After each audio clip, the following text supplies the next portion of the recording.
Second, you have found favor. Realize the gifts you have been given. You have found favor. You don't need to earn it. My nieces and I were sitting around the table, and stories of the saints came up. And I was regaling them with miracles of the saints, specifically those of my favorite party crasher, Saint Therese. I told them the story of a man I met in New Zealand whose father had been converted by a 9-day personal visit from Saint Therese herself. True story, I met him.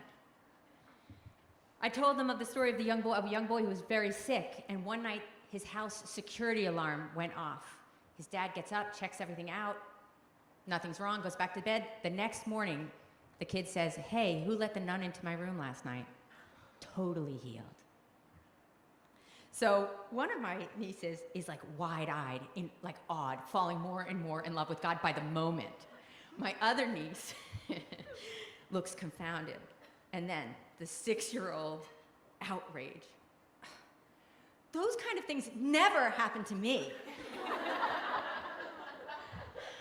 Isn't it so easy to focus on what we don't have, where we lack? Tonight, I say to all of you, very gifted women, the Lord is pleased with our littleness, with our need. You don't have to be afraid of your poverty. You have found favor with God, and you don't need to earn it. You know, it's often the places of our need that allow the Lord to draw out love, which otherwise might never see the light of day. Dr. Michael Brescia, he's the co-inventor of the fistula, and that is what made ongoing dialysis possible. He's also the co-founder of a palliative care facility in the Bronx called Calvary. And he told us about this call he received one day. A woman had been found under the highway. She had no family. She wasn't speaking. She was filthy. The only thing they did know was that her name was Angela, and they asked, "Can we bring her to Calvary?" He said, "Yes." Just as he was leaving for the day, Angela was being brought in. She had a big tumor coming out of her back. She had chopped red hair, no teeth. She had AIDS, hepatitis, and was draining all sorts of infected material. His cancer care technicians got to work on her, and in Dr. Brescia's words, if they could have put her through a dishwasher, they would have. The next day, when he went to see Angela, he couldn't believe it.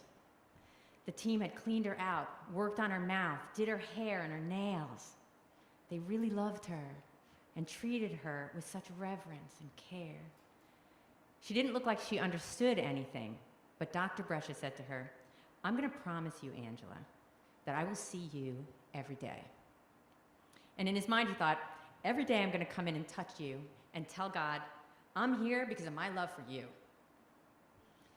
6 weeks later, with Angela never having spoken a word yet, Dr. Brescia returned exhausted from a trip to DC late in the day, and his initial thought was, I won't go see her today, I'll just wait till tomorrow. And then another thought comes up and he thinks, if I do that, I'm gonna feel miserable tonight, I'm gonna go up. So he goes upstairs to see Angela, and he realizes she's actively dying. So he takes her hand, puts it on his cheek, and says, "Angela, I'm staying." Exactly 90 minutes later, he heard, "Dr. Michael, Dr. Michael." He couldn't believe his ears. Angela hadn't spoken a word. He jumps up and says, "Angela?" She says, "Dr. Michael, tonight, in a few hours, I'll speak your name to God." She never said another word. She went home to God that night. Who received the greater gift? Who received the greater gift? Angela received love and care across the threshold of eternity, and Dr. Michael received Christ's suffering and had his name spoken with love before the Father. The cross and resurrection most deeply reveal God's attitude towards human life. He became poor so that I might become rich. Without question, before I even ask. He empties himself out in the incarnation, on the cross, in the Eucharist, in order to restore me to love, to safety, to life. Not too long ago, I was at a family reunion. Now, this wasn't a typical family reunion. There was no barbecue. And in fact, none of my blood relatives were there. Just heavenly siblings. Well, to be precise, 167 of my favorite relics.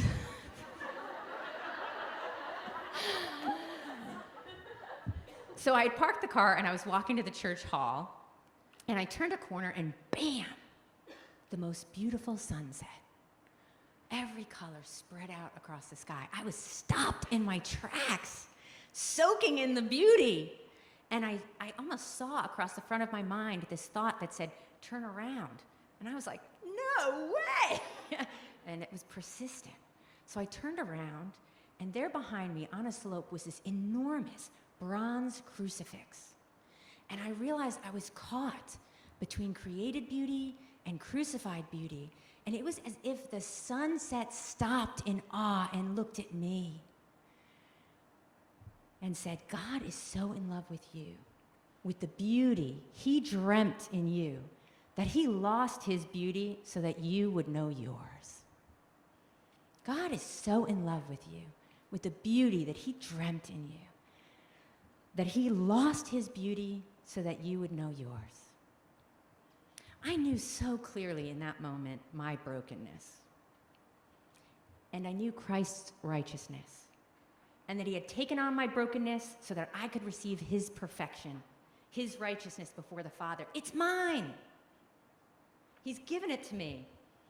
It's a work for me to bring my will and my actions and my thoughts into conformity with that truth, but it's an essential one. The document Fraternal Life and Community offers this stunning statement. Every Christian reality is built on frailty. Every Christian reality is built on frailty. Santa Maria degli Angeli e dei Martiri. You're like, what? It's a church in Rome, my favorite church, possibly on the planet. This church is built on the ruins of the baths of Diocletian. If you go to Rome, you can literally see the ruins. You're looking at the ruins, and then out of the ruins is this gorgeous basilica. And I'm looking at it, and I'm like, hey, that's me! That's my church! I love it! The Father chose to redeem you. Jesus loved you and gave himself for you. It's done. But living in the space between the cross and the resurrection means that we are going to experience the tension of growth. When we say yes to the Lord, every rock in our hearts is going to eventually be turned over because we've become daughters of the Father, but all too often we live as slaves. Slaves to fear, slaves to certain sins that we can't seem to shake, ways of life we're attached to and tend to make light of because we don't really believe that things can be different. The Father doesn't miss a sparrow that falls within you. The Father doesn't miss a sparrow that falls within you. And right in the midst of the mess that we would rather not notice is the presence of Jesus. You know, our God was born in a stable. Do you know what a stable smells like? Our God doesn't mind messes. He doesn't forget what we so often do. Everything is for us. Everything is for you. We're formed by the beautiful aspects of our lives, and we're also formed by adversity. St. Therese has that famous quote, everything is grace. You know, it's like on mugs, t-shirts, coffee, cups. Do you know that she said that as she was dying? And she turned to her sisters and asked for viaticum one more time, to receive the Eucharist one more time. And they said no. And she said, well, that's okay, because in the end, everything is grace. Wow. Wow. Do we think about uncomfortable realities as gifts? That I don't get everything I want? That I have embarrassing character flaws? That I need help every time I go to the self-check in the grocery store? I'm going to do it because I love evangelization, Lord. what's your name? Thanks for helping me. Everything is for us. We're loved, we're known, we're understood completely. And someone, capital S, wants, as if I were the only person in existence, wants to be loved by me, known by me, understood by me. So I'm not afraid of seeing the truth about myself. Well, maybe sometimes I am. The truth that I'm broken. I need healing. I'm imperfect. It's all horribly true. Yet my life has been redeemed, and everything is great.